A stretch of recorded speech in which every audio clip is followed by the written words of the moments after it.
दोस्तों नमस्कार। पिछले वीडियो के अंदर अपन ने पढ़ा था रणथंभौर का इतिहास।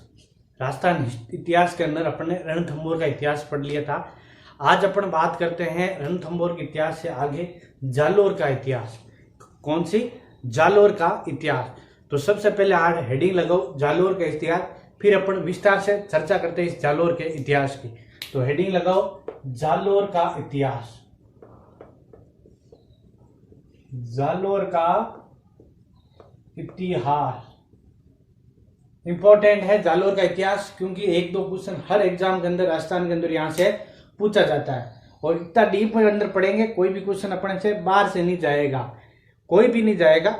क्योंकि जब अपन ऊपर से पढ़ेंगे तो ऊपर तो सब पढ़ा रहे, जब आप डीप के अंदर पढ़ते जाओगे तब आप रणथंभौर का इतिहास एक बार वीडियो जरूर देखना। उसके अंदर मैंने एक एक पॉइंट क्लियर किया है आपका और हर टॉपिक लिखा है, हर लाइन लिखाई है जो आज तक एग्जाम के अंदर आई है और जो भी इसके अंदर डीप के अंदर है वो भी लिखा दिया है। शुरू करते हैं अपन जालोर के इतिहास के अंदर। तो सबसे पहले अगर पूछ ले जालोर का प्राचीन नाम क्या था तो जबालीपुर। जालोर का प्राचीन नाम जबालीपुर। ये जबालीपुर नाम इसलिए पड़ा था कि यहाँ पर ऋषि जाबली के नाम से एक संत हुए थे या साधु हुए थे। कौन? ऋषि जाबली। और उसी जाबली के नाम पर जालोर का नाम पड़ दिया जबालीपुर और वर्तमान के अंदर परिवर्तन होते होते नाम आ गया इसका जालोर। जालोर का अपन देखें तो चौहान शाखा की शुरुआत अपन ने पढ़ा था नाडोल का इतिहास।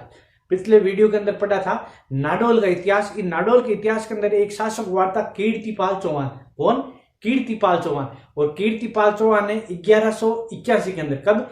1181 के अंदर जालोर को परमारों से, पहले जालोर के अंदर शासक कौन थे? परमार। उन परमारों से छीनकर जालोर के अंदर चौहान राज्य की स्थापना करी। तो क्वेश्चन ये भी आ रखा है कीर्तिपाल चौहान ने किससे जालोर को मुक्त कराकर जालोर चौहान शाखा की स्थापना की? तो परमारों से। क्वेश्चन याद रखना, परमारों से छीनकर कीर्तिपाल ने जालोर के अंदर चौहान राज्य की स्थापना करी थी। फिर क्वेश्चन आता है जालोर का चौहानों का संस्थापक, तो यही है कौन? कीर्तिपाल चौहान। क्योंकि इसने नाडोल के अंदर, फिर नाडोल वाली शाखा जालोर के अंदर आ गई। और ये अपन जब इतिहास पढ़ते हैं अपन धीरे धीरे तब इसका पूरा इतिहास पढ़ेंगे कीर्तिपाल चौहान से। तो शुरू का अपन इतना ध्यान रखना है कि नाडोल के चौहानों वाली शाखा है वो कीर्तिपाल चौहान ने कब आई? 1181 के अंदर जालोर आ गई और जालोर के परमारों का हराकर, यहाँ पर पहले परमार शासक करते थे, तो उन परमारों का हराकर जालोर के अंदर चौहान राज्य की स्थापना करी। फिर बात आती है तो संस्थापक, तो ये कीर्तिपाल चौहान ही जालोर चौहानों का संस्थापक था। तो आप सबसे पहले लिखो जालोर का प्राचीन नाम। एक एक पॉइंट लिख के चाहिए, पहले समझाऊंगा मैं आपको फिर इसको लिखाऊंगा। दोनों चीज दो बार पढ़ोगे तो याद हो जाएगी। दो बार तो मैं पढ़ा रहा हूं, एक दो बार आप वीडियो देखना तो आपका इतिहास कभी नहीं भूलोगे इस इतिहास को।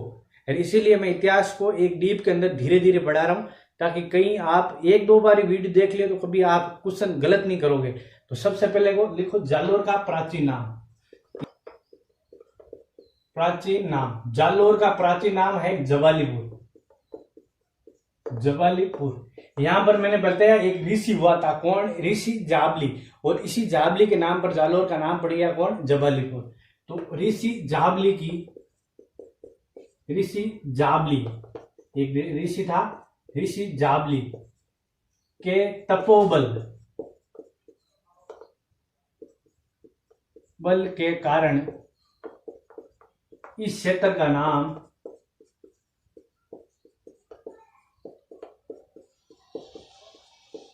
जबालीपुर पड़ा।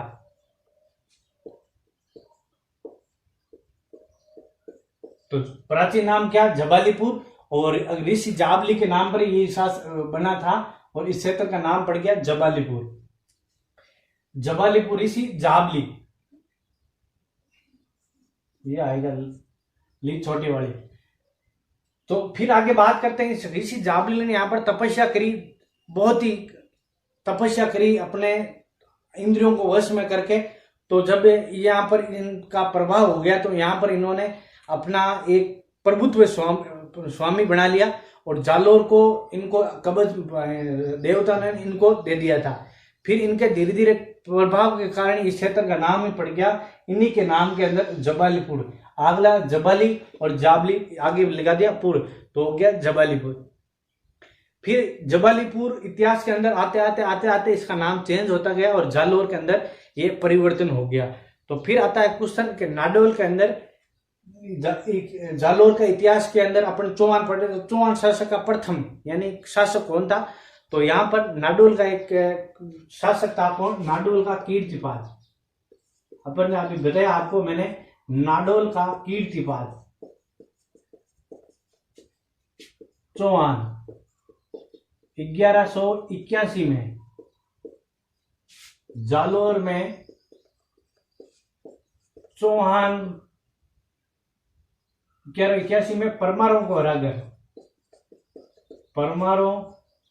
को हराकर जालोर में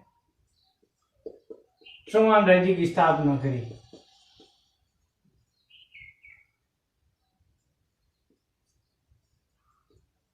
चौहान राज्य की स्थापना करी। तो ये क्वेश्चन आ रखा है, जालोर के चौहानों ने किनको हराकर जालोर पर अधिकार किया था, परमारों को हराकर। और फिर अपन एक पॉइंट यहां पर आप लिख लेना कि जालोर के चौहानों का संस्थापक किसको कहा जाता है, तो कीर्तिपाल को। तो ये लिखना, जालोर चौहानों का संस्थापक, जालोर चौहानों का संस्थापक किसको कहा जाता है, कीर्तिपाल को ही कहा जाता है, कीर्तिपाल। अच्छा क्वेश्चन है ये, मैंने शुरू के अंदर जब एक टेबल बना के सब के अंदर लिखा दिया आपको किस वंश से कौन सा संबंधित है। फिर अपन ने इतिहास शुरू किया, इतिहास पहुंचते पहुंचते अपन जालोर तक आ गए। अजमेर से अपन ने शुरू किया और अपन जालोर तक आ गए। जालोर से अपन सिवाना बाड़मेर, ऐसे करते करते पूरा इतिहास चौहानों का देख लेंगे। लगभग 2-3 वीडियो के अंदर ये पूरा हो जाएगा चौहानों का इतिहास। और इतना डीप के अंदर एक बार ही आप देख लोगे तो आप कोई दूसरा वीडियो देखोगे ही नहीं, क्योंकि इससे डीप के अंदर ना तो कोई बताता, आप देख लेना। अगर मैं आपको मेरी बातों पर थोड़ा सा यकीन हो तो आप पहले ओल्ड किसी का वीडियो देख लेना, फिर ये वीडियो देखना, बहुत ही आपको फर्क मिलेगा। बहुत ही डीप के अंदर मैंने आपको बताया है। फिर अगर आगे अपन बात करते हैं इस जालोर के चौहानों की, फिर आता है अपने इस जालोर का अन्य नाम भी अपन को कहीं कहीं बताए गए हैं कि जालोर के अन्य नाम कौन कौन से हैं। तो पहले अन्य नाम लिखते हैं अपन जालोर के, फिर अपन आगे बात करेंगे। तो जालोर के अन्य नाम, सबसे पहला नाम आता है कनकाचल। क्या नाम आता है, कनकाचल। जालोर का ही पुराना नाम है कनकाचल। फिर यहाँ पर आता है नाम स्वर्णगिरी। क्या नाम, स्वर्णगिरी। फिर इसी जालोर को कहता है ग्रेनाइट सिटी, और इसी जालोर को कहा जाता है जलालाबाद। और जलालाबाद नाम किसने दिया, एक ने अलाउद्दीन खिलजी ने इसका नाम दिया था। और एक अन्य नाम आता है सोनगढ़। सोनारगढ़ अलग है, ये सिर्फ सोनगढ़ है। क्या नाम है, सोनगढ़। तो पहले अपन इनके पुराना नाम लिख लेते हैं, फिर अपन बात करते हैं और जालोर के इतिहास की। तो जालोर का अपन और पुराना नाम या प्राचीन नाम लिखते हैं अपन। अन्य नाम से लगाओ हेडिंग, लिखो अन्य नाम।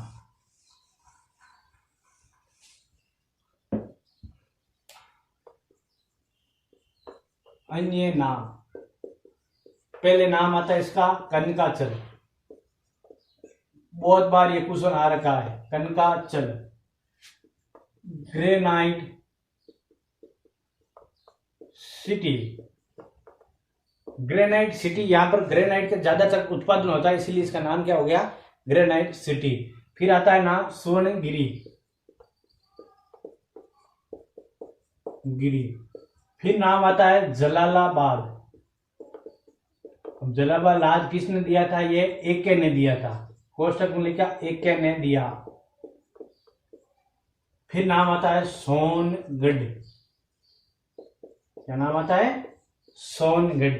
ये इसके प्राचीन नाम थे। क्या नाम थे, कनकाचल, ग्रेनाइट सिटी, स्वर्णगिरी। फिर जलालाबाद किसने दिया, एके ने दिया था। और फिर नाम आता है अपन के सोनगढ़। ये हो गए जालोर के अपने प्राचीन नाम या अन्य नाम। पहले और बताया था वो जालोर का जबालीपुर, तो नाम कैसे पड़ा उस टाइप बताया था। ये जालोर के अंदर वर्तमान के अंदर नाम भी चलते हैं कभी कभी एरिया वाइज। फिर जालोर के अंदर सबसे पहला नाम अपन ने पढ़ा था कीर्तिपाल। इस कीर्तिपाल को नैणसी ने नैणसी अपन पढ़ेंगे, अपन मुहुन और नैणसी ये कहां से संबंधित है। पहले अपन इस नैणसी ने, मुहुन और नैणसी ने इस कीर्तिपाल को एक उपाधि दी, क्या, कि तू एक महान राजा, और क्वेश्चन आ रखा है। नैणसी ने कीर्तिपाल को कि तू एक महान राजपूत कहा था। ये अपन पहले लिख लेते हैं, ये सोनगढ़िया लिख लो, सोनगढ़। नैणसी ने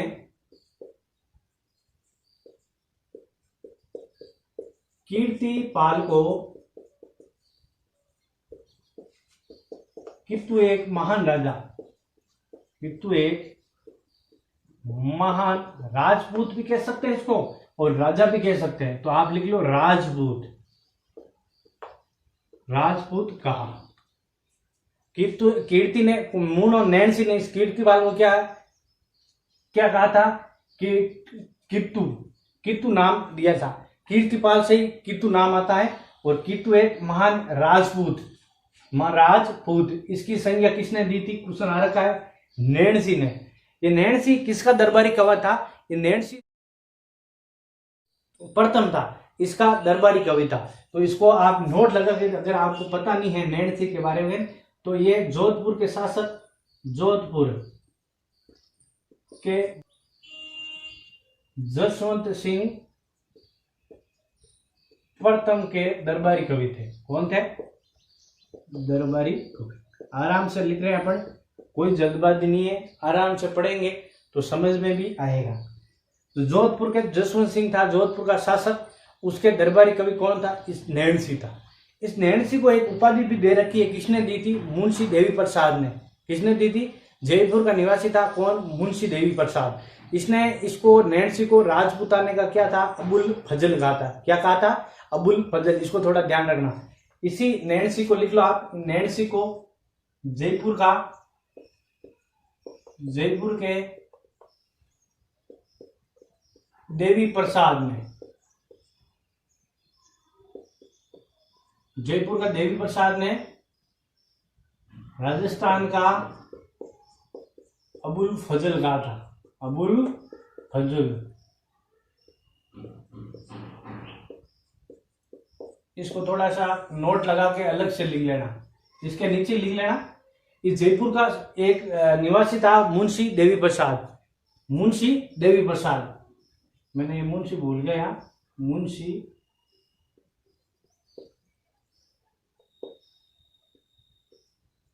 जयपुर का, कहाँ का था ये, जयपुर का मुंशी देवी प्रसाद। इस देवी प्रसाद ने इसी नैणसी को क्या कहा था, राजपूताने का या राजस्थान का अबुल फजल। एक याद रखना ये चीज, राजपूताना कह सकते हैं, या पहले राजस्थान का नाम क्या था, राजपूताना कहा जाता था, इसीलिए राजस्थान का राजपूताना, ये राजपूताने का अबुल फजल। ये दोनों चीज अपन को ध्यान रखनी है। फिर बात आती है इस कीर्तिपाल की। ये वो अपना बेसिक स्ट्रक्चर पूरा कर दिया अपने, जो भी था स्ट्रक्चर मैंने एक एक पॉइंट आपको समझाया। चाहे अपन को किसी दूसरे इतिहास के अंदर जाके भी समझाना पड़े, फिर भी मैंने समझा दिया, क्योंकि नोट लगा के ये चीज पढ़ोगे तो आराम से याद हो जाएगी। फिर बात करते हैं अपन कीर्तिपाल की। तो इस कीर्तिपाल के बाद शासक यहाँ का कौन हुआ था, समर सिंह। कीर्तिपाल के बाद शासक कौन बचा यहाँ का, समर सिंह शासक बना था। और इस समर सिंह शासक बना तो एक चालुक्य शासक कौन था यहाँ का, भीमदेव द्वितीय। चालुक्य शासक कहाँ का है, गुजरात का। थोड़ा सा जब भी चालुक्य नाम आए तो फट दिमाग में आना चाहिए, कहाँ का चालुक्य, गुजरात में है चालुक्य वंश। तो गुजरात का एक चालुक्य शासक था कौन, भीमदेव द्वितीय। उसके साथ अपनी पुत्री का विवाह किया था। क्वेश्चन आ रखा है कि जालोर के किस शासक ने अपनी पुत्री का विवाह चालुक्य शासकों के साथ किया था, तो समर सिंह नाम का। क्या नाम था, समर सिंह। थोड़ा इसको लिखना, आप पहले लिखो, कीर्तिपाल के बाद शासक बना समर सिंह।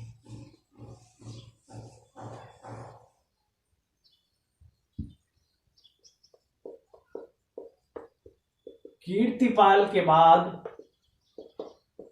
समर सिंह शासक बना। इस समर सिंह ने, लिख देना, अपनी पुत्री का विवाह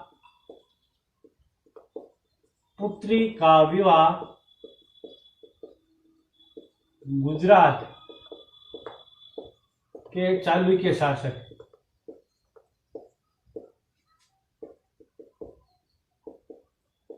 कौन? भीमदेव द्वितीय, भीमदेव द्वितीय से किया। इसको थोड़ा इंपॉर्टेंट है, इसको थोड़ा ध्यान रखना। अपने पुत्री का विवाह किसके साथ किया था? गुजरात का चालुक्य शासक कौन? भीमदेव द्वितीय, इसके साथ इसने अपना पुत्री का विवाह कर दिया। ये थी अपनी कीर्तिपाल तक बात और समर सिंह की बात। आगे अपन देखते हैं इसके बाद। तो इसके बाद शासक बनता है जालोर का कानड़देव प्रबंध, कानड़देव चौहान। प्रबंध तो ये किताब है, तो कानड़देव चौहान। ये तो शुरू का स्ट्रक्चर है, बेसिक क्वेश्चन थे, और बेसिक क्वेश्चन से अपन को एक दो डीप के अंदर भी मिल जाए, मैंने डीप के अंदर ही बता दिया। बात करते हैं अपन कानड़देव प्रबंध की, तो हेडिंग लगाओ चौहानों का प्रतापी शासक कानड़देव चौहान, जिसकी बुक आती है अपन कानड़देव प्रबंध। अभी इसकी भी बात करेंगे, कानड़देव प्रबंध किसने लिखी थी और किसका इतिहास है इसके अंदर, इसकी भी बात करते हैं। तो सबसे पहले हेडिंग लगाओ आप कानड़देव चौहान, कानड़देव चौहान। ये कानड़देव चौहान जालोर शासक का इंपॉर्टेंट शासक है, जालोर चौहानों का इंपॉर्टेंट है, क्योंकि यहीं से तो शुरू होता है। शासक बनता है ये 1305 में, और इसका खत्म होता है इसका शासक यहाँ पर एक आ जाता है, और एक समाप्त कर देता है। इस कानड़देव को वीरगति प्राप्त हो जाता है तो 1311 के अंदर। तो लिख लो 1305 से इसका टाइम पीरियड पूछे, तो 1305 से 1311 इंपॉर्टेंट है, थोड़ा इसको ध्यान रखना है। 1305 से 1311 ये हुआ अपना इसका टाइम पीरियड। टाइम पीरियड के बाद इसके समय दिल्ली का शासक पूछ ले कौन था? एक अलाउद्दीन खिलजी। तो थोड़ा इसको भी ध्यान रखना। इसके समय दिल्ली का शासक, तो दिल्ली शासक शॉर्ट में लिख लेना, दिल्ली शासक कौन था? एक यानी अलाउद्दीन खिलजी। अलाउद्दीन खिलजी शासक कब बना था? 1296 में दिल्ली का शासक बना, और कहां तक कब तक रहा? 1316 तक। इसको ध्यान रखना 1296 से, क्योंकि जब ये टाइम पीरियड याद रहेगा तो यहाँ पर ये भारत राजस्थान के अंदर जो भी है याद हो जाएगा। 1316 तक, 1316 तक एक के रहा था दिल्ली का शासक। एक के यहाँ पर आक्रमण के कई कारण थे। क्या कारण थे? कई कारण थे। पहला कारण तो एक की साम्राज्यवादी नीति। मैंने पिछले वीडियो के अंदर बताया, जो भी शासक बनता है, जो भी शासक किसी पर आक्रमण करता है, तो उसकी पहली नीति होती है क्या? साम्राज्यवादी नीति। तो यहाँ पर आक्रमण करने के कारण लिख दिया, कारण पहली साम्राज्यवादी नीति। ये हर के अंदर आपकी जब भी कोई शासक आक्रमण करेगा, पहला तो है ही है साम्राज्यवादी नीति। फिर इसकी बात आती है 1299 के अंदर एक ने सेना भेजी थी उल्गू खां के नेतृत्व में। कहां पर? गुजरात के अंदर। गुजरात के अंदर एक मंदिर है, कौन सा? सोमनाथ का मंदिर। इस सोमनाथ मंदिर ने उल्गू खान ने लूटपाट करके जब वापस आ रहा था, तो जालोर से निकलना पड़ता है। जब आप गुजरात से जाओगे दिल्ली, और दिल्ली से सोमनाथ जाओगे, और सोमनाथ दिल्ली से आया हो और सोमनाथ गुजरात गया, जाते समय तो किसी ने इससे पूछा नहीं। जब पास वापस आया तो सोमनाथ मंदिर से बहुत सारा धन लेकर उसको सोमनाथ मंदिर को लूट के आ गया। उस लूट के बाद इसने जालोर निकला, तो इस जालोर से निकल रहा था, तो इस कानड़देव की सेना ने इस पर आक्रमण कर दिया, और सेना को वापस वो धन पूरा वापस लूट लिया। तो ये एक इंपॉर्टेंट लाइन है, लिख लेना। 1299 के अंदर एक की सेना जब उल्गू खां के नेतृत्व में सोमनाथ मंदिर को लूट कर वापस आ रही थी, तो जालोर के कानड़देव प्रबंध कानड़देव चौहान ने आक्रमण करके सेना से वापस सेना को लूट लिया। थोड़ा इसको लिख लेना। तो लिखो दूसरा कारण है ये 1299 में एक की सेना उल्गू खां के नेतृत्व में,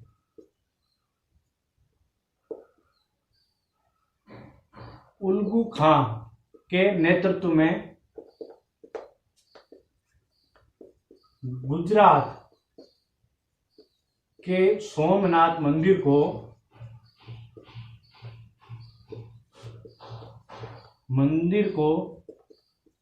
लूटकर वापस आ रही थी, तो कानड़देव ने इस पर आक्रमण कर दिया। तो कानड़देव ने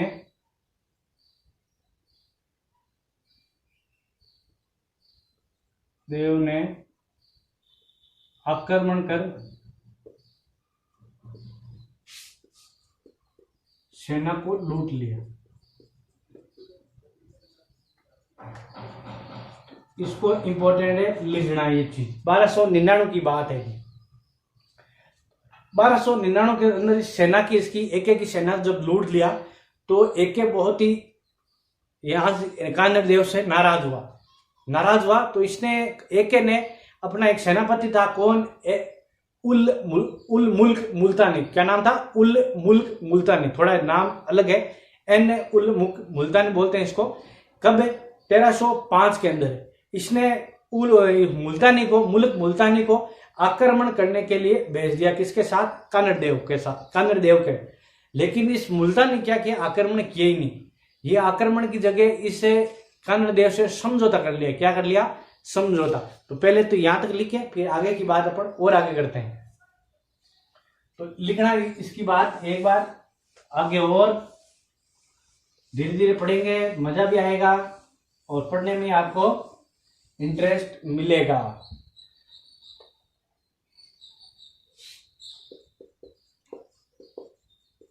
एके ने 1305 में एन उल मुल्क मुल्तानी, पूरा नाम ये है, अपन इसको शॉर्ट में मुल्तानी बोलेंगे।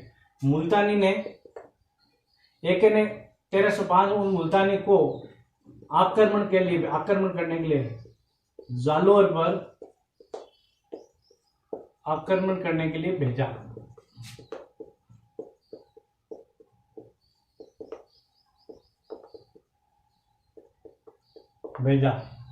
परंतु मुल्तानी ने समझौता कर लिया। क्या कर लिया? समझौता कर लिया। इसको थोड़ा ध्यान रखना। 1305 में तो आया तो ये आक्रमण करने, लेकिन इसने क्या किया? इस कानर देव प्रबंध के साथ समझौता कर लिया। और इस समझौते की शर्तें थी कि कानर देव का पुत्र कौन था? वीरम। इस वीरम की नियुक्ति कहां की थी? एके के दरबार के अंदर कर दी थी। तो कानर देव ने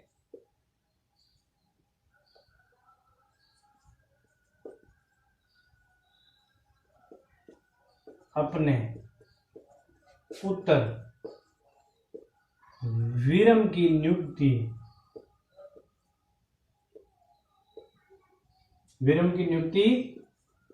एके के दरबार में की।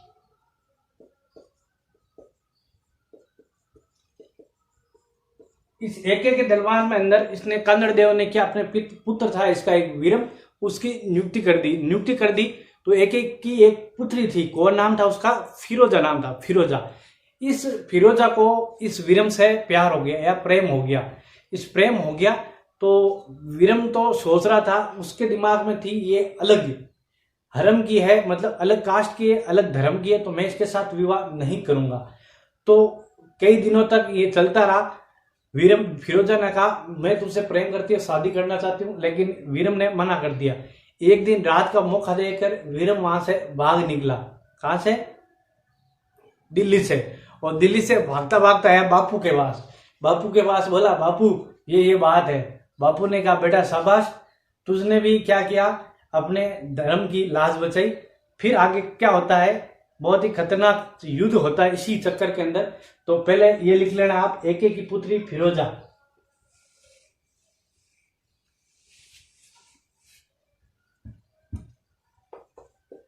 एके की पुत्री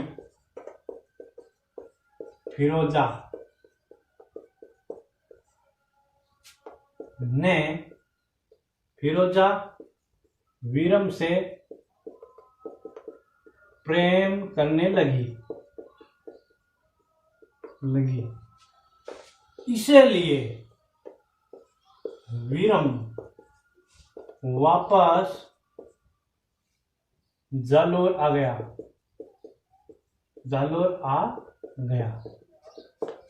ये चीज थी अपनी यहां तक।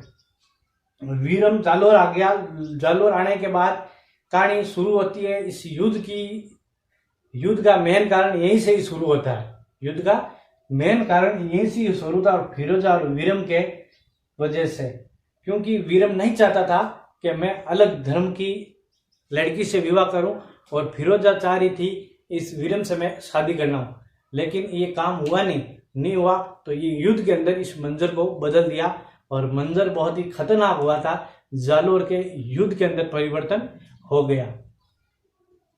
तो युद्ध शुरू होने से पहले एके ने भेजा, सबसे पहले युद्ध हुआ लेकिन भेजा किसको, इसकी बात करते हैं अपन।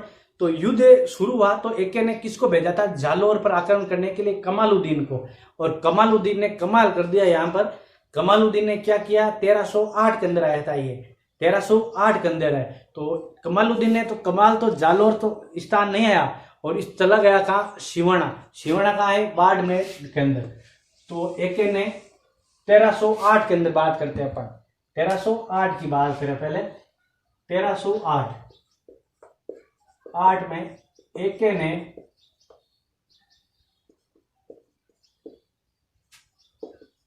कमालुद्दीन को जालोर पर आक्रमण करने भेजा।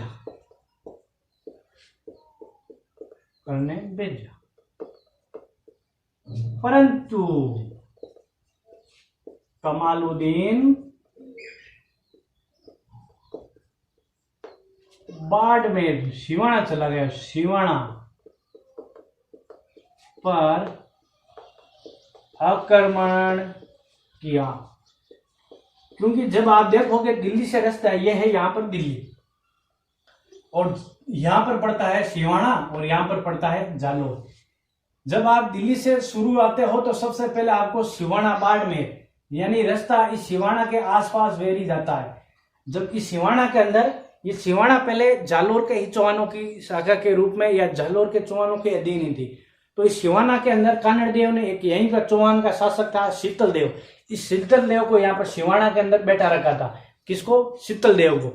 ये शीतल देव कहां पर बैठा था, सिवाना, यहां पर है सिवाना, ये लिख लेना आप, यहां पर सिवाना, यहां पर है जालोर। थोड़ा ही दूर है, ज्यादा दूर नहीं है, सिवाना और बाड़मेर, सिवाना बाड़मेर और जालोर के दूर के मध्य। ये इसकी ढलान के अंदर ये समुद्र बना हुआ है।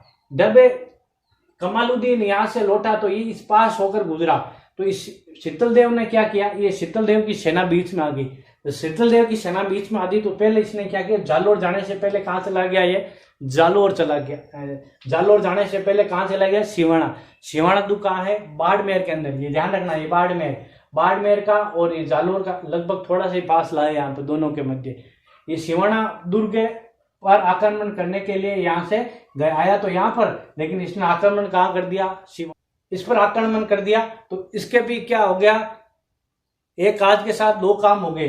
कौन कौन सा, पहले तो इसने जालोर पर, फिर पहले सिवाना फिर जालोर पर, दोनों पर कमालुद्दीन ने कमाल कर दिया।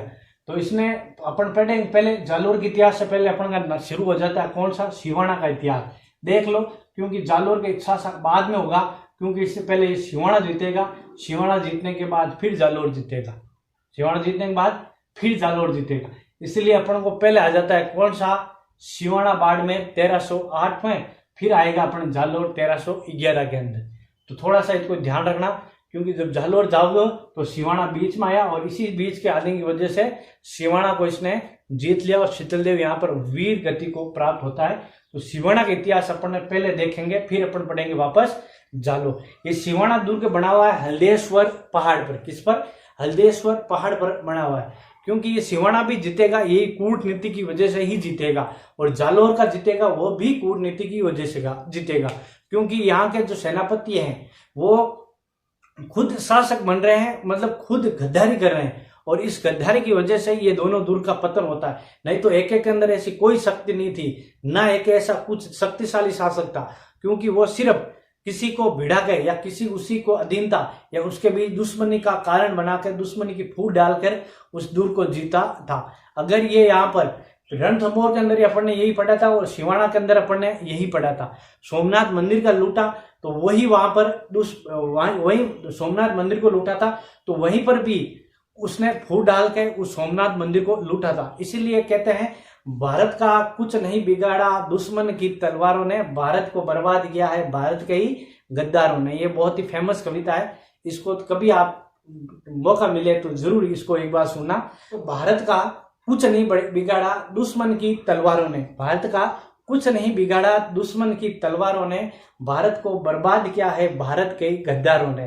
पृथ्वीराज के साथ अगर जयचंद गद्दारी नहीं करता, पृथ्वीराज के साथ अगर जयचंद गद्दारी नहीं करता तो सपने में भी गौरी यहाँ पर कदम ना धरता, सपने में भी गौरी यहाँ पर कदम ना धरता। सोमनाथ पर यदि पुजारी दिखलाता कायरना, सोमनाथ में यदि पुजारी दिखलाता कायरना, तो गजनी का महमूद खजाना यहाँ से ना भरता ना, गजनी का महमूद खजाना यहाँ से भरता ना। और भारत को बर्बाद किया है भारत के गद्दारों ने, भारत को बर्बाद किया है भारत के ही गद्दारों ने। अपने ही गद्दार ना होते, अपने ही गद्दार ना होते तो भारत के टुकड़े हर बार नहीं होते, अपने ही गद्दार नहीं होते तो भारत के टुकड़े हर बार नहीं होते। ना आकर बसते विदेशी यहाँ, ना सीख लेते हमें बुरी आदत, भारत को बर्बाद किया है भारत के गद्दारों ने, भारत का कुछ नहीं बिगाड़ा दुश्मन की तलवारों ने। ये फेमस कविता है, बहुत लंबी कविता है, ये छोटी सी पंक्तियां मुझे याद थी तो मैंने आपको ये बता दी। इसको पूरा आप देखना चाहो तो मैं इसको पूरा डाल दूंगा यूट्यूब चैनल पर। तो ये थी अपनी यहाँ तक बात।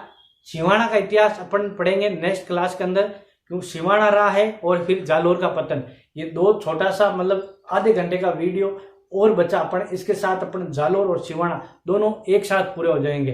जब एक साथ पढ़ूंगा तो याद ही आसान हो जाएंगे, एक साथ पढ़ूंगा तो याद भी आसान हो जाएंगे। तो ये आपको क्लास कैसी लगी, आपका कोई भी डाउट क्वेश्चन हो तो कमेंट्स के अंदर जरूर भेजना। और ये कविता भी एक बार जरूर आप देखना, क्योंकि बहुत ही देशभक्ति स्वरूप ये कविता है और आपके जब सुनोगे तो रोंगटे खड़े हो जाते हैं। मैं आपको एक अलग से इसको प्रोवाइड करा दूंगा मेरी आवाज के अंदर। तो आपको कैसी लगी क्लास जरूर कमेंट्स के अंदर, डाउट हो कोई क्वेश्चन हो तो कमेंट्स के अंदर जरूर देना। इस सनहरी चैनल को आप सनहरी क्लासेस चैनल को सब्सक्राइब करना ना भूलना। तो अपन मिलेंगे अब नेक्स्ट क्लास के अंदर, तब तक ले आप सभी को जय श्री कृष्णा।